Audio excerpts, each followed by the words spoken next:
14 ya. Mungkin kita kembali ke soal lagi ya. Saya tanya, saya baca kembali. Disebutkan di sana kan ingin diketahui ya. Ini agak lambat ini komputer saya.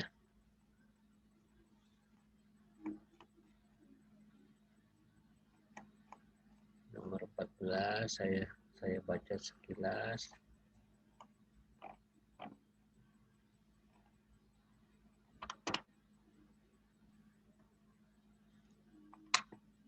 Nah, di sana kita dikatakan bagaimana pengaruh Direktur Keuangan sebuah perusahaan berpendapat bahwa ada pengaruh besarnya upah mingguan terhadap pengeluaran konsumsi mingguan pegawainya. Jadi yang tentu di sini ingin diketahui adalah pengaruh upah terhadap konsumsi gitu ya. Jadi ketika upah dia berubah gitu ya, bagaimana pengaruhnya terhadap pola konsumsi. Jadi di sini yang mana yang menjadi peubah independen atau penjelas ya, di mana yang menjadi peubah atau variabel yang menjadi variabel ininya dependennya yang sangat bergantung kepada perubahan nilai dari peubah yang lain. Nah, di sini jelaskan ininya upah gitu. Bagaimana pengaruh upah? Nah, ketika upah naik, apakah konsumsi ikut naik atau sebaliknya kan gitu. Maka di sini dengan data yang ada gitu ya, 8 data kebetulan, data pegawai, maka kan sudah ada datanya. Yang mana X dan mana yang Y, ya tentu yang kita pilih sebagai X adalah yang ingin kita ukur pengaruhnya terhadap perubahan nilai yang lain gitu ya. Dalam hal ini adalah upahnya gitu ya. Upah yang menjadi penentu untuk perubahan dari pengeluaran konsumsi. Itu ya, pertama itu. Jadi yang mana yang mau di ini gitu kan? Yang mana yang mau diukur pengaruhnya gitu ya. Yang menjadi peubah independennya gitu ya. Independennya itu penjelasnya. Nah, karena dia yang akan nanti menentukan besarnya nilai dari peubah yang lain. Nah, kalau ngitungnya saya kira tidak ini ya. Silakan itu kan di apa namanya dimasukkan ke Excel ya. Kalau secara formula perhitungan formulanya ada, tapi kan sudah ada ini yang penting bisa menentukan mana X-nya, mana Y-nya. X dalam hal ini adalah upah, sementara Y adalah pengeluaran. Ya. Nah, bagaimana menguji korelasinya ya? Ada rumus rumus untuk menghitung korelasi ya. Secara inilah tahu kan sudah saya sampaikan menghitungnya. Nah, untuk di Excel tinggal menggunakan rumus korelasi gitu ya. Ya silakan kalau mau menjawab tulis saja dulu R-nya sama dengan sigma apa ya, yang X, Y dan seterusnya itu ya. Kemudian untuk perhitungannya silakan menggunakan aplikasi untuk menghitung nilai korelasinya. Berapa nilai korelasinya? Ya bisa pakai fungsi korelasi ya. Nah, ternyata didapatkan hasilnya adalah 0,975 ya kalau dibulatkan ya. 0,975. Nah, apakah ini menunjukkan ada korelasi yang kuat? Maka untuk mengujinya, yang tadi saya sampaikan, silakan menggunakan alfa 0,05 ya. Kemudian bandingkan dengan tabel A5. Tabel A5 adalah tabel nilai kritis untuk korelasi Pearson ya. Di mana untuk N sama dengan 8 ya. Jumlah datanya ada 8 pasang, maka nilai kritisnya adalah 0,707. Maka karena R hitungnya itu 0,975 lebih besar dari R tabelnya, maka kita menolak gitu ya, menolak nol bahwa rho-nya sama dengan nol, bahwa tidak ada korelasi itu kita tolak. Jadi ya, ini membuktikan bahwa ada korelasi antara besarnya upah dengan tingkat pengeluaran. Itu ya. Itu ya. Ya Pak. Tadi bingung di situ sih Pak. Ya. Ini yang mana ya, yang mana tadi pas kerja. Ya. Jadi kalau ini yang mana yang akan dia di ini pengaruhnya, pengaruh apa, menentukan apa gitu. Itu yang perlu ditanyakan dulu.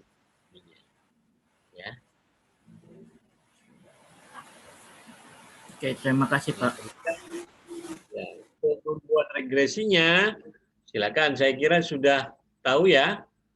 Ininya perlu diulang. Ini langkahnya. Di Excel sudah ada ininya ya. Di Excel bisa menggunakan, kalau ini saya hapus dulu ya. Silakan kalau perlu saya ulang. Silakan ini di plot ya, di blok. Kemudian buat scatter chart.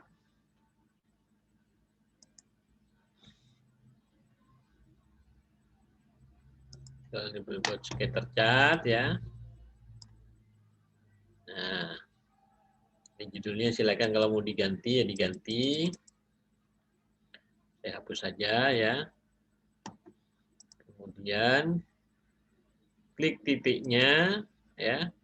Klik kanan, tambah add trend lain. Kemudian silakan ditampilkan itu karena linear kita lihat plotnya gitu ya. Kita pilih linear, kemudian R kuadrat equation on chart-nya kita tampilkan dan R kuadratnya kita tampilkan. Nah, jadilah persamaan regresi kita ya. 0,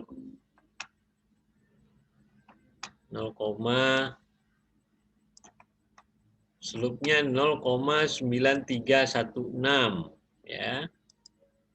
Dan intercept-nya adalah 1,6552. Nah, bagaimana memperkirakan ketika ini? Jadi sekali lagi di dalam regresi ya, kita bisa memprediksi untuk nilai Y untuk setiap nilai X yang harusnya berada dalam nilai minimal dan maksimalnya nilai X ya. Jadi kalau di buku kemarin ya, kalau katakanlah di luar maksimal tidak boleh terlalu jauh gitu ya. Karena nanti akan bias apalah, akan nggak tepat gitu ya. Metodenya mungkin lebih cocok nanti pakai ekstrapolasi. Ya, jadi kalau regresi digunakan untuk memprediksi nilai Y untuk setiap nilai X yang berada pada ring nilai minimal dan maksimalnya. Ya, kalaupun melebihi dikatakan di sana ya tidak terlalu jauh ya, walaupun ukurannya tidak disebutkan. Ya, ya Pak. Tapi paling bagus dia karena dia skupnya adalah pada nilai-nilai minimal dan maksimalnya. Nah, berapa untuk nilai 950 gitu ya? Kalau upahnya 950 silakan dimasukkan. Silakan dimasukkan ke dalam persamaan sehingga didapatkan nilainya 886,675. Nah, karena dalam ribuan tinggal dikalikan 1000. Berarti 886.675. Baik. Nah, ini mungkin juga saya ingin membuktikan juga bahwa kalaupun ini dalam ini kan dalam ribuan ya. Kalau kita misalnya dia dalam rupiah gitu ya. Di sebelah kanannya ada dalam rupiah ya. Maka juga kalau ketika kita menghitung korelasi ya, ingat pada korelasi ya, perubahan skala nilai X dan Y itu tidak merubah nilai korelasinya ya. Ini saya ingin membuktikan ya. Korelasi. Jadi walaupun ini dikalikan 1000 ya dalam rupiah berarti ya, maka nilai korelasinya juga akan tetap sama. Nah, tetap korelasinya adalah 0,974945. Demikian juga ketika ini dibuat dibuat apa namanya regresinya gitu ya. Nah, ketika dibuat regresinya salah.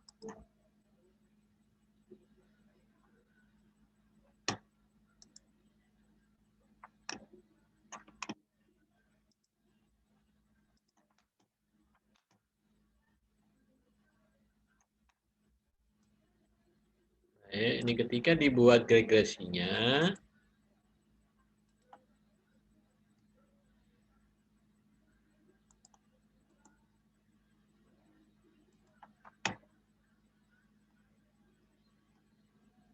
maka persamaan regresinya juga sama. Slope-nya sama 0,9316. Nah, mungkin intercept-nya menjadi 1655,2 gitu ya. Karena ini dalam rupiah ya, karena tidak perlu lagi dikalikan 1000 kan. Nah, jadi hasilnya sama. Jadi mau menggunakan dalam rupiah maupun dalam ribuan ininya sama. Ya mungkin hati-hati kalau ini dalam rupiah berarti kan ketika X dimasukkan harus dimasukkan nilai 950.000. Tapi kalau menggunakan yang sebelah kiri dalam ribuan ya, berarti X-nya dimasukkan 95.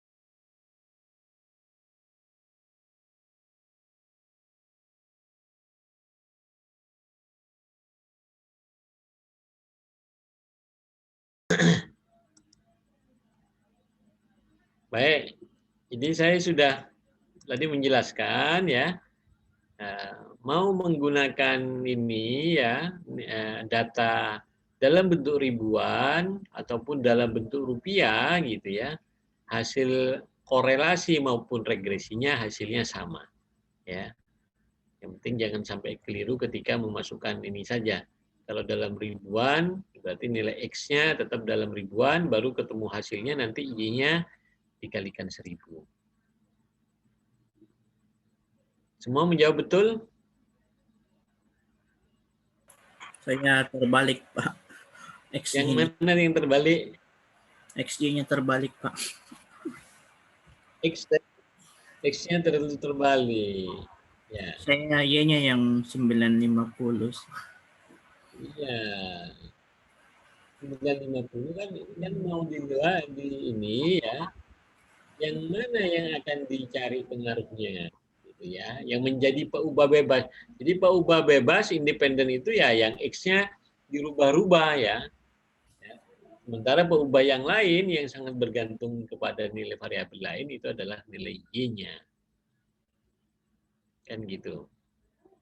Ya, mungkin secara ekonomi juga gitu ya. Kan orang akan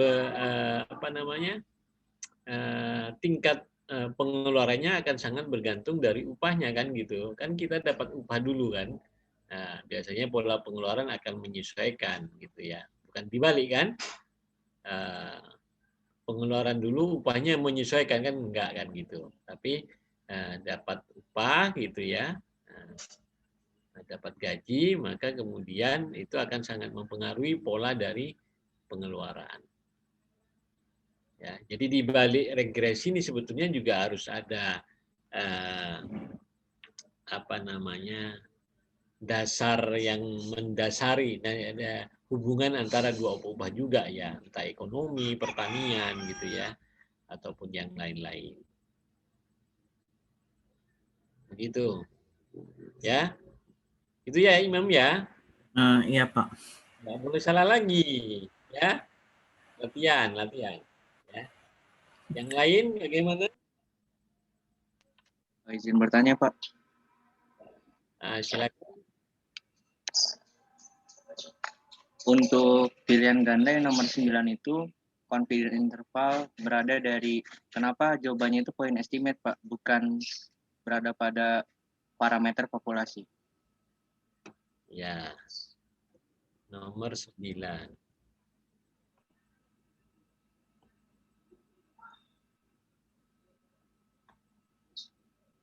Jadi ketika kita ini perkiraan selang kepercayaan ya, nomor 9 ya.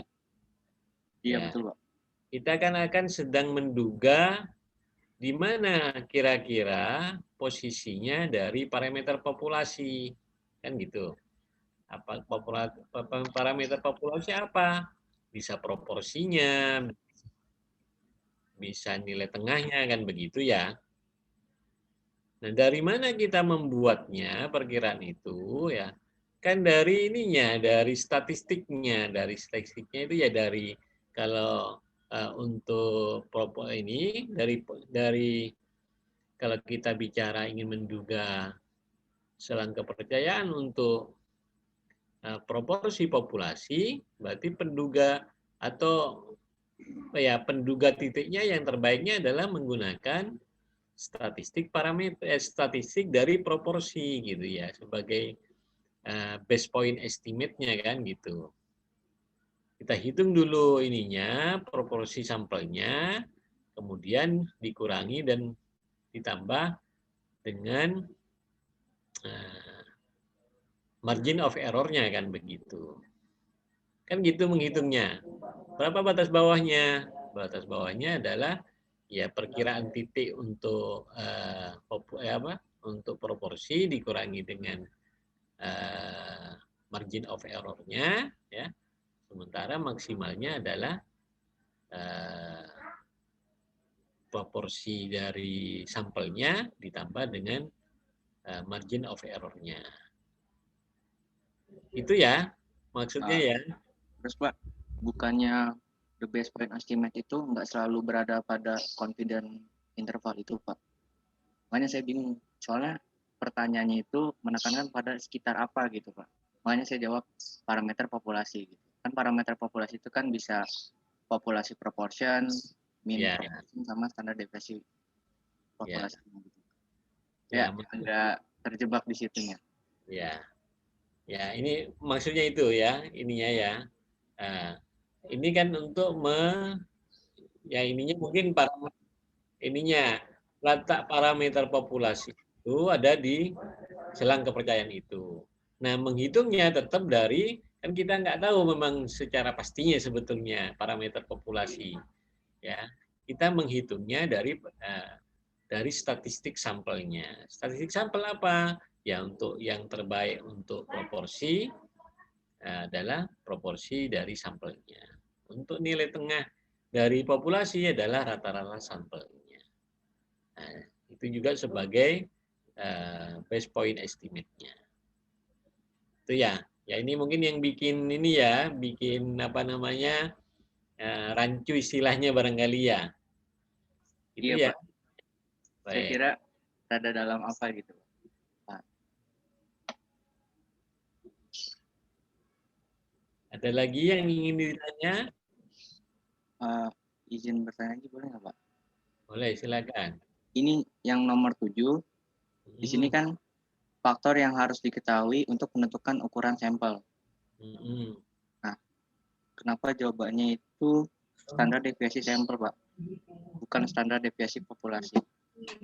Karena kan standar deviasi sampel itu harus maksudnya standar deviasi populasinya itu tidak diketahui kan bisa menggunakan yang t-student itu, Pak. Standar deviasi sampel. Ya. Ini mungkin ini ya. Ini tapi yang kecuali ya, ini ya. Iya, Pak. Bukannya standar deviasi populasi, Pak. Ya. Jadi ini mungkin untuk ini ya dalam penentuan nilai tengah populasi ini tentu untuk yang dalam konteks ya standar deviasi populasinya diketahui. Salah satunya kan itu juga harus diketahui kalau itu dia ini. Yang jelas dalam penentuan ukuran sampel kita saja ingin menentukan ukuran sampel ya. Nah, ukuran sampelnya saja ingin kita ketahui. Apalagi standar deviasinya kan pasti kita belum pasti tahu gitu. Ya kan? Ya kan? Dalam pendugaan nilai tengah populasi memang bisa menggunakan tergantung ininya kan. Ada yang sigmanya diketahui, ada yang sigmanya tidak ketahui lagi. Kalau diketahui, maka kita bisa menggunakan uji apa nih? Uji Z kan ininya ya, Z-score ya, ininya. Nah, bisa dicari kemudian N-nya. Jadi N-nya akan diketahui ketika tingkat kepercayaan yang diinginkan diketahui, alfanya, ya, margin error-nya diketahui, dan juga standar deviasi populasinya. Nah, tapi standar deviasi sampelnya ya pasti belum diketahui lah. Ininya saja baru kita akan cari kan gitu. Sampelnya baru mau kita cari gitu. Nah, ukuran sampelnya saja belum kita tentukan nih. Dengan itu kita tentukan. Nah, baru nanti setelah N-nya ketahui, standar deviasi sampelnya kan baru ketahui kan gitu. Setelah kita lakukan sampling gitu.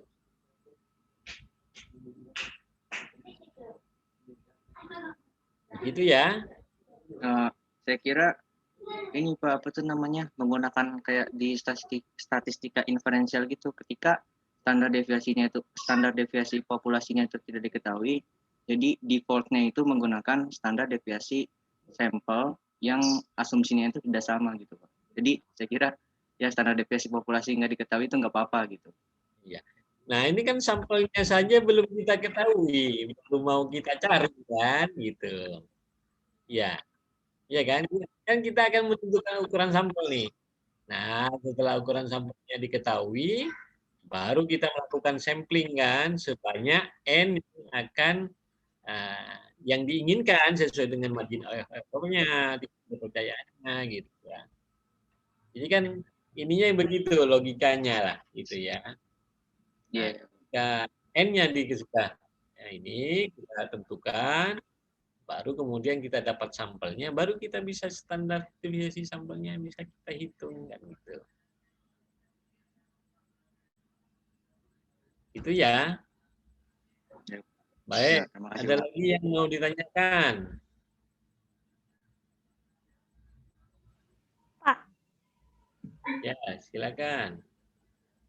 Mau ngelanjutin pertanyaan dari Aziz, Pak. Ya, itu ya. Saya mikirnya kalau yang standar deviasi sampel itu kepake buat nyari ukuran sampel pas standar deviasinya itu nggak diketahui Pak, jadi pakai T distribusi. Kan mencari ukuran sampelnya itu kan sama kayak pas standar deviasi populasinya itu diketahui, cuma beda di T distribusinya aja Pak. Itu saya mikirnya itu tuh masuk jadi perhitungan ukuran sampel, Pak. Ya. Jadi mungkin cara ininya begini, apa namanya, ketika kita akan menentukan ukuran sampel, kita kan ini belum punya data sama sekali nih, gitu kan. Jadi kita nggak punya data sama sekali, ininya kan. Nah, yang kita cuma diketahui bahwa gitu ya, populasinya ini punya biasanya yang ditentukan biasanya margin of error dulu. Berapa kira-kira persen yang akan ini yang kita inginkan, karena itu juga akan menentukan ukuran N, ya, ukuran N-nya. Nanti lebih banyak, lebih kecil margin of error yang kita inginkan, gitu ya. Nah, tentu nanti pasti N-nya lebih besar atau lebih kecil butuhnya.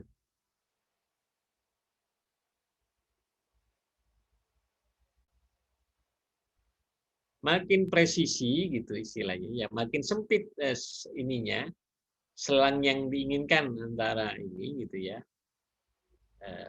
Margin of error itu kan maksimal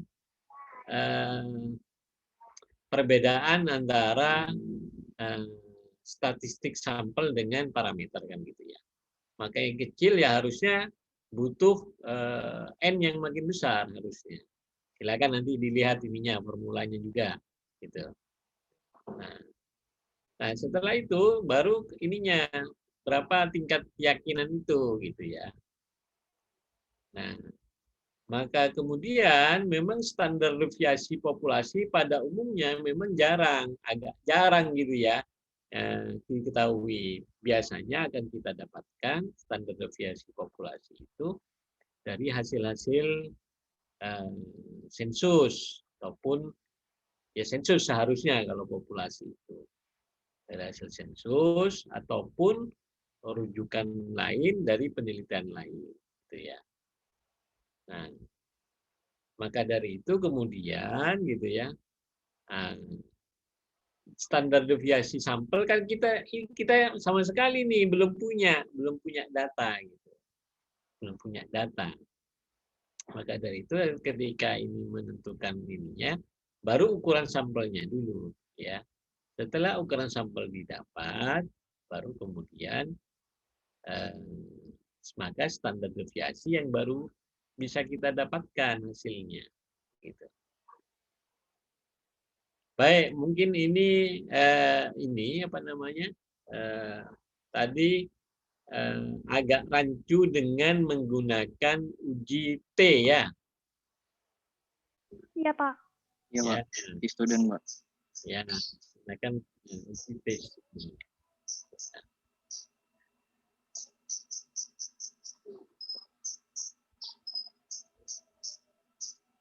Baik, ada yang lain? Ada yang lain?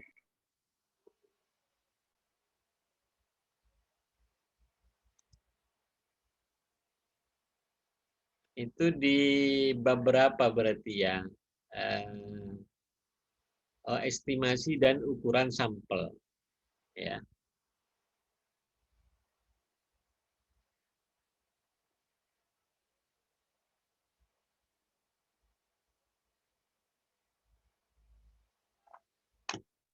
Di bab awal, Pak. Ya, di bab ini kalau ininya chapter 7 ini ya.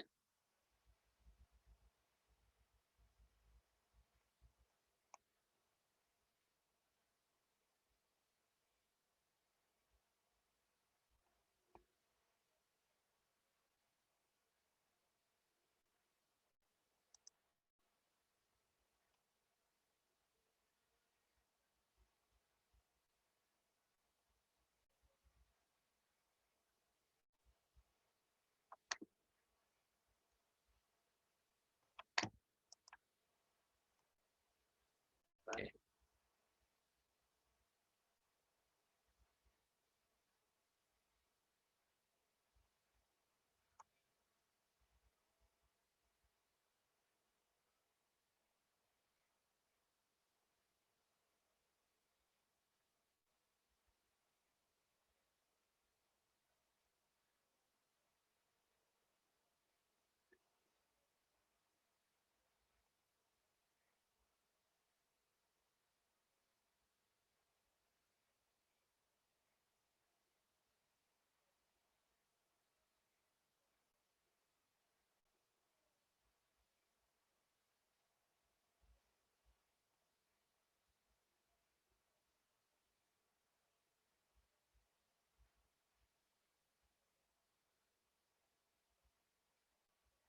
Baik, kalau melihat kembali ya, kalau untuk yang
Baik, saya menangkap ininya ya, karena untuk yang sigma tidak diketahui, maka di sini ininya kan dia pakai S gitu ya.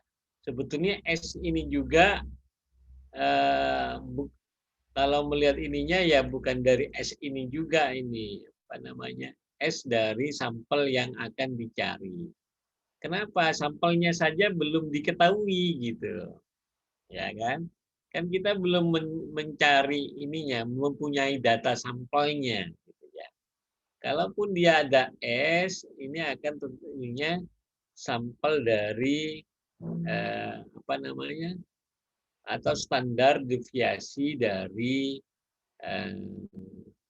mungkin bisa dalam bentuk rujukan yang lain gitu ya dari peneliti lain. Tapi ketika kita akan menentukan ukuran sampel gitu ya, nah sampelnya saja kita belum tahu berapa ukurannya gitu ya. Apalagi kita ingin menghitung nilai S-nya kan gitu. Nah, kalaupun ini S-nya diketahui biasanya ini akan merujuk kepada ini yang lain gitu ya, apa namanya, penelitian yang lain gitu ya, penelitian yang lain. Jadi kalau secara logikanya kita saja belum tahu berapa sampel yang akan kita ambil gitu, apalagi kita mau menghitung nilai S-nya, gitu kan? Paham maksudnya? Ya. Jadi ketika kita akan mau penelitian, berapa N-nya? Nah, kita hitung dulu ininya. Margin of error-nya, kemudian alfanya berapa, kemudian sigmanya. Nah, sigma ini kalau tidak diketahui, nah biasanya memang menggunakan pendekatan S. Nah, S-nya sendiri bukan dari sampel yang kita akan inilah, wong sampelnya saja belum ada. Nah, gitu ya. Itu ya ininya. Itu penjelasan saya gitu ya. Ya, Pak. Ya, makasih Pak. Baik. Ada lagi yang ingin ditanyakan? Yang lain?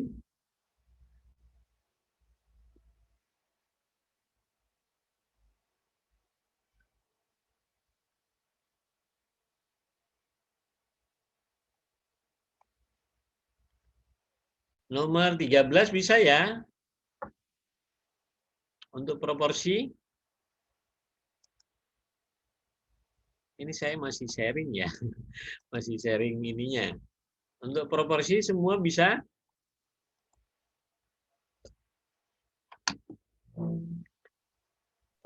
Proporsi bisa? Ya. Ini mengenai proporsi populasi ya. Ini masih saya share ya, Excel-nya ya, masih tampak ya. Masih, Pak. Masih, Pak. Masih saya kira ini mudah saja. Maka dari itu saya sekali lagi gitu ya, ketika menganalisa soal ya, silakan ditulis apa dulu yang paling tidak yang diketahui gitu ya. N1-nya berapa, X1-nya berapa, bisa kita hitung proporsinya berapa untuk P1. Demikian juga dengan N2 berapa, X2 berapa, P2-nya berapa. Kemudian kita bisa hitung P proporsi untuk poolnya gitu ya. Dapat X1 tambah X2 dibagi N1 tambah N2 dapat 0,091 sehingga Q-nya bisa didapatkan 0,909. Masukkan ke rumus uji Z ya. Didapat nilai Z-nya 2,234. Nah, kemudian silakan bandingkan karena ini uji satu arah atau dua arah ini. Karena nomor 13 Dua arah, Pak. Dua. dua arah ya. Jadi H1-nya P1 tidak sama dengan P2, maka Z-nya adalah Z alfa per 2, 1,96. Nah, karena Z hitungnya ada di sebelah kanannya Z tabel, untuk uji yang ini ya, critical value yang kanan lah gitu ya, maka jatuh di area kritis, sehingga kesimpulannya adalah menolak hipotesis 0 bahwa P1 sama dengan P2. Sehingga kita simpulkan bahwa memang ada perbedaan proporsi jumlah wajib pajak di daerah 1 dengan di daerah 2. Kalau pakai P-value gimana? Silakan masukkan ke rumus ini. Karena P-value bisa juga pakai normal S distribution, angkanya dimasukkan, nilainya dapat 0,987. Nah, 0,987 ingat, ini adalah daerah dari sisi kiri sampai dengan titik yang kita cari, ya, sehingga harus kita cari satu P-value-nya adalah 1 minus dari 0,987 dapat 0,01273. Karena ini di dua arah, maka P-value-nya dikalikan 2 menjadi 0,025. Karena P-value lebih kecil dari alfa, 0,05, sama kesimpulannya adalah tolak 0.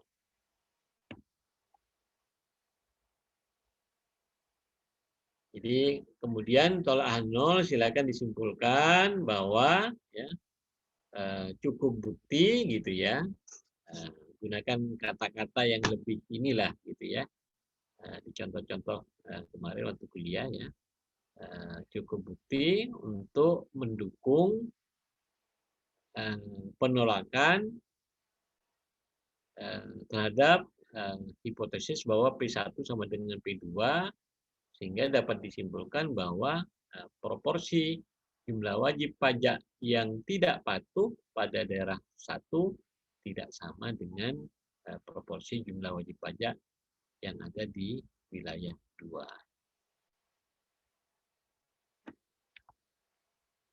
Baik,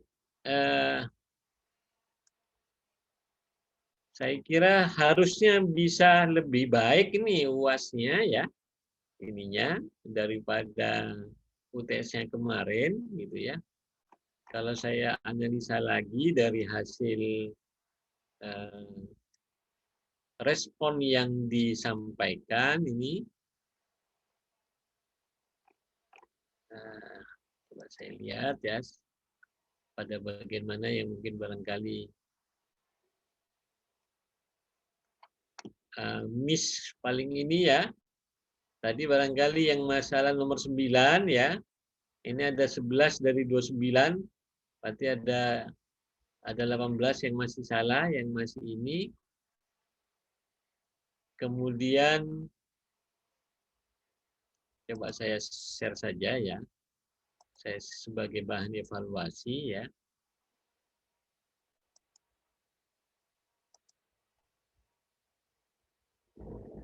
Bisa tampak ya? Bisa. Untuk student masih sebagian besar 25 orang betul jawabnya. Tapi masih ada yang salah ini. Student kan harusnya mudah lah ya. Itu ya. Ini masih ada 4 orang yang salah. P-value lebih besar dari alfa, ini juga masih ada 1 yang salah gitu ya. Kalau P-value lebih besar dari alfa ya pasti gagal ditolak gitu ya. Kemudian nomor 3 ini juga 24 dari 29 jawab betul. Regresi juga masih ada yang salah gitu ya, intercept ini 22 7 orang masih salah gitu ya. Ya interceptnya ya adalah nilai Y ketika X sama dengan 0 gitu ya. Ini kan persamaan matematika biasa sebetulnya. Slope, nah itu slope menunjukkan perubahan dalam Y gitu ya. Secara rata-rata pada setiap perubahan 1 unit dalam Y. Ini 24. I-square, ini 22 menjawab betul, 7 orang masih salah. Ya. Kemudian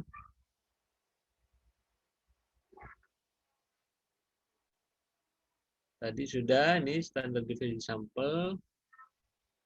Kemudian Poin ini best point estimator. Masih ada 4 orang yang salah, 25 menjawab betul. Nah, ini yang bikin rancu tadi ya, selang kepercayaan. Nah, kemudian 95 untuk nilai tengah populasi ini dapat diartikan sebagai berikut. Ini juga masih ada 23 yang betul, 6 orang menjawab salah. Kemudian mengenai A0 ya. A0 merujuk pada nilai tertentu dari statistik sampel ini yang salah. Ini. 23 menjawab betul, 6 menjawab salah. Nah, nilai mencari nilai Z juga masih ada yang salah gitu ya. Berarti masih kurang teliti di dalam melihat tabel gitu ya. 25 dari 29 menjawab betul, 4 orang menjawab salah. Baik, masih ada pertanyaan?